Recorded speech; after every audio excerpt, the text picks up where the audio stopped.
Peace, y'all. Welcome to another moment with Sunshine Monet. Today I want to talk about the ego because that conversation keeps coming up, and it's very interesting to hear everybody's interpretations of what the ego is and things like that. So I'm only saying this not to tell you guys what to do or what not to do, because that's never my goal. Go inward and do what works for you. However, on my journey, I don't get rid of my ego. My ego is very important to me. I grew up in in a sense, I did grow up in a psychology background. I always was interested in psychology. I wanted to be a criminal psychologist. I wanted to help those people with the darkest of thoughts. Like, those always interested me. So in my psychology background, we learned about the ego. And the ego, you have your three selves, as far as your psychoanalytical selves. You have your id, your ego, and your superego, okay? So your id, this is usually what I hear people referring to when they use the term ego. Id is what you're born with. These are the primitive wants and needs. Like when a baby is hungry, the baby is going to scream. I don't care what you're doing. I don't care if this is not a good time or place. I don't have that level of discernment in me. You know what I'm saying? It's what I want, when I want it, how I want it. And if it's gluttonous or overindulgent or underindulgent, or what, it doesn't matter. These are my impulses. This is the impulsive self, is the id. And that's who you're born with. That's the self that's within you. That's not something that you can wash away. It's not something you can get rid of. It's always there, okay?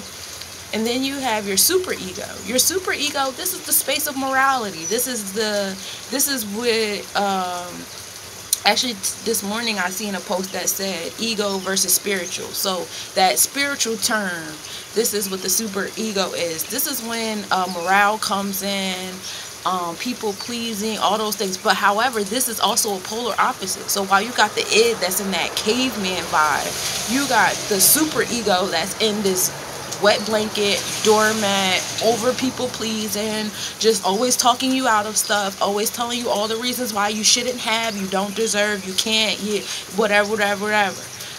This is the no. That 3-year-old, no. Okay.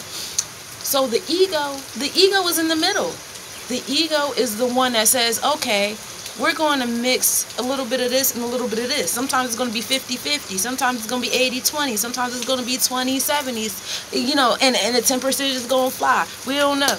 But, that's what the ego does. The ego is in the middle. The ego is the filter that says, okay, this time we're going to listen to the id because it is really time for you to eat, or it has been a long time since you've done this or done that. Go ahead. Feel that. Have that, indulge in that impulse. And then sometimes the ego is going to be like, you know what, that super ego is talking some real shit. I don't know what we're going to do with that.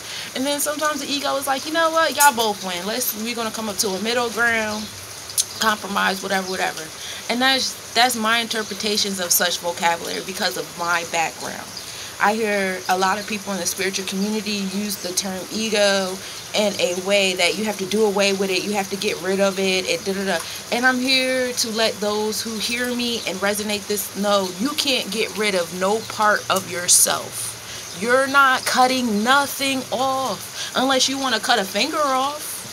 But even if you cut a finger off, guess what? So they have this whole experiment, right, where there were amputees that had parts of their bodies cut off. But even with that part of their body cut off, they still felt pain in that part of their body that was gone, as if it was there, still there. Why? Because you're an infinite being. So while that physical form of your hand or arm is gone, the sensories, the spirits, the other selves of that part of your physical self is still there, and it's still connected in here. So the idea that you can cut things out, get rid of things, move around things, those shortcut buttons, that easy red staples button, to me, in my reality, they don't exist. There's no getting around anything. There's no cutting something out. There's no killing something. None of that's happening. It's learning how to speak to it, communicate with it, hug it, and say, you know what, I got you. I dated someone who played this movie for me called Unico. My name is, I ain't gonna tell y'all what my name is. Anyway, this unicorn's name is Unico, and just know my name is similar to that.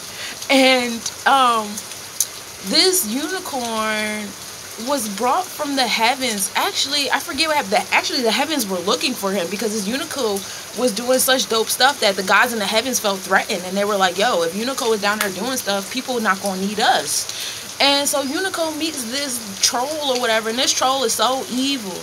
And Unico don't give a fuck. Like, I'm not going to leave you. I'm not going to leave you alone. I'm not going to do any of those things. I'm going to keep talking to you. I'm going to keep loving you. I'm going to keep doing for you. And then eventually that troll started to soften up, and that troll ended up saving Unico.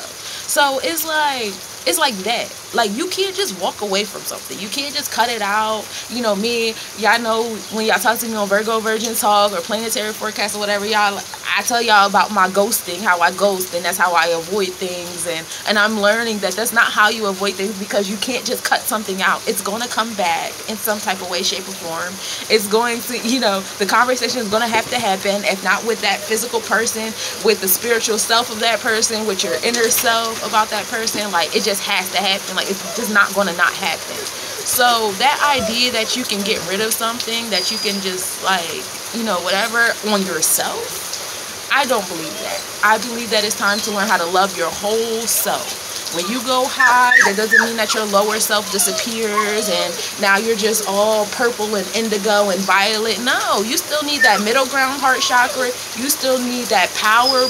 You still need that pleasure seeking, and you still need that groundedness, that gate at your door, root chakra. You need those things. You need them. Just like you need your id. You need your super ego, and you need your ego.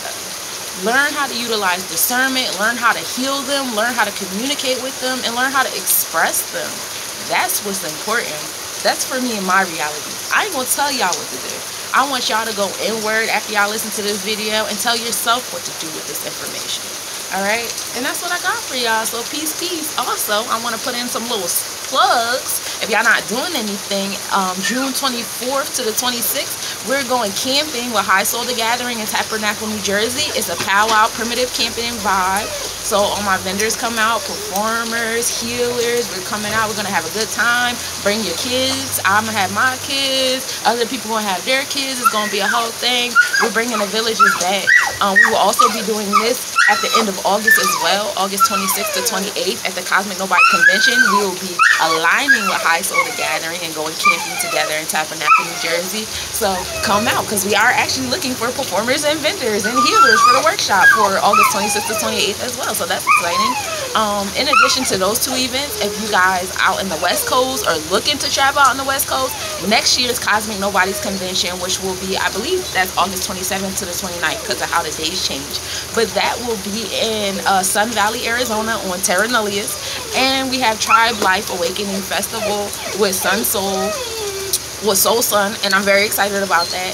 That will be July 7th through the 9th, and that will be in Nevada, I believe. And that's going to be such a big festival. We got Lizzie Jeff, Free Soul, Lava God, Landrell.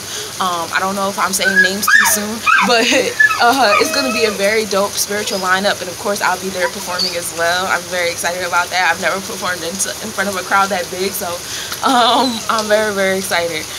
So that's what I have for y'all. Those are the events I have for y'all. And today is Sunday, June 13th, right? June 12th. So this week I will actually be doing 3-card spreads for 11/11. So if you're interested, hit up a goddess. Let's get a 3-card spread for these retrogrades, for this summertime. Let's get those working for you. That's what I have. Peace, peace.